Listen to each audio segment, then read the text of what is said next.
Hello students, कैसे हैं आप लोग।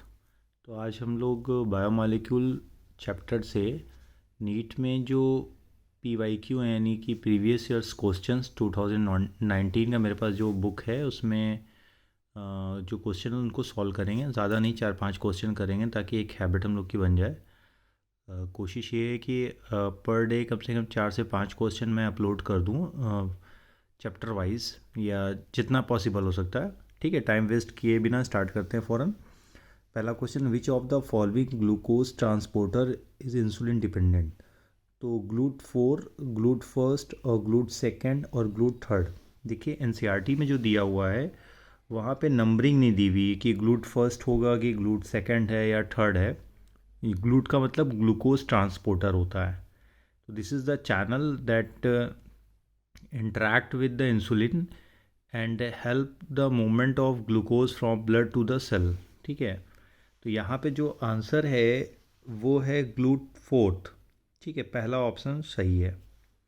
देन दूसरा क्वेश्चन है कॉनकैनावेलिन। ठीक है, कॉनकैनावेलिन ए, मेरा प्रोनाउंसिएशन हो सकता है गड़बड़ हो जाए, but concanavalin A is a pigment, an alkaloid, an essential oil और ए लेक्टिन। तो ये क्वेश्चन जो है सेकेंडरी मेटाबोलाइट्स से पूछा गया है बायोमॉलिक्यूल में। और सेकेंडरी मेटाबोलाइट्स का जो आप देखेंगे एक टेबल बना हुआ है बुक में, नई किताब और पुरानी किताब दोनों में, जो सिलेबस अपडेट हुआ है उसमें भी दिया हुआ है। तो वहाँ पे आंसर आपको मिलेगा दिस इज़ अ लेक्टिन। ठीक है, दिस इज़ अ लेक्टिन। अब इसके बाद नेक्स्ट क्वेश्चन पे आते हैं। तो आंसर दूसरे का क्या हो जाएगा, डी हो जाएगा, राइट। अब क्या दिया हुआ है, तीसरा क्वेश्चन है इसको, कंसिडर द फॉलोइंग स्टेटमेंट। 2019 के हैं क्वेश्चन, ध्यान रखिएगा। 20, 21 और 22 का डेटा मैं कलेक्ट कर रहा हूँ, जितना जल्दी मिलेगा उतना जल्दी स्टार्ट कर दूंगा। कोएंजाइम्स और metal ion that is tightly bound to enzyme protein is called the prosthetic group. ठीक है, दूसरा क्वेश्चन क्या है इसमें दिया statement, a complete catalytic active enzyme with its bond prosthetic group is called apo enzyme, right. तो अब question क्या है, इसको ध्यान समझिए। कहा जा रहा है कोएंजाइम या मेटल आयन जो टाइटली बॉन्ड करते हैं एंजाइम के साथ उनको प्रोस्थेटिक ग्रुप कहते हैं। तो पहला स्टेटमेंट ही गलत है ना। कोएंजाइम और मेटल आयन बाइंड तो करते हैं लेकिन इनको प्रोस्थेटिक ग्रुप नहीं कहते हैं, और टाइटली बाइंड भी नहीं करते हैं। दूसरा है अ complete catalytic active enzyme with it's bound prosthetic group is called apo enzyme. तो ये स्टेटमेंट भी गलत है। जो एपो एंजाइम पार्ट होता है this is purely protein part of an enzyme. आप मेरा बायोमॉलिक्यूल में एंजाइम वाला जाके वीडियो देख लीजिएगा, वहाँ आंसर भी मिल जाएगा आपको। तो दोनों ही स्टेटमेंट एक तरह से गलत हैं। तो सही आंसर यहाँ पर होगा ऑप्शन डी, दोनों ही स्टेटमेंट गलत हैं। देन क्वेश्चन है Ramachandran plot is use to confirm the structure of protein, RNA, triglyceride और डीएनए।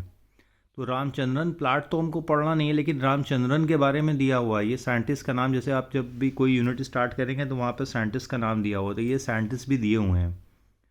तो इन्होंने जो स्ट्रक्चर दिया, सॉरी जो प्लॉट दिया था या जो कंसेप्ट दिया था वो एक्चुअली प्रोटीन के बारे में था। तो सही आंसर यहाँ पे बी हो जाएगा। नेक्स्ट क्वेश्चन आते हैं इसके बाद। क्वेश्चन नंबर 5 दिया हुआ है,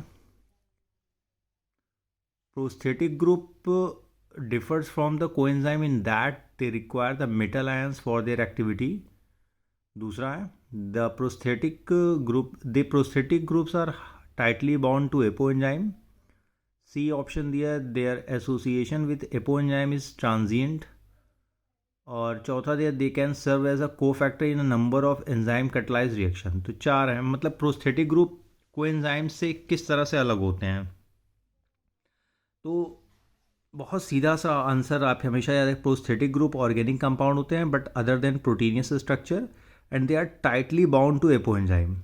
ठीक है, जो प्रोटीनियस पार्ट होता है एंजाइम का जिसे एपो एंजाइम कहते हैं उसके साथ ये बाइंड करते हैं। सही आंसर यहाँ पे बी है।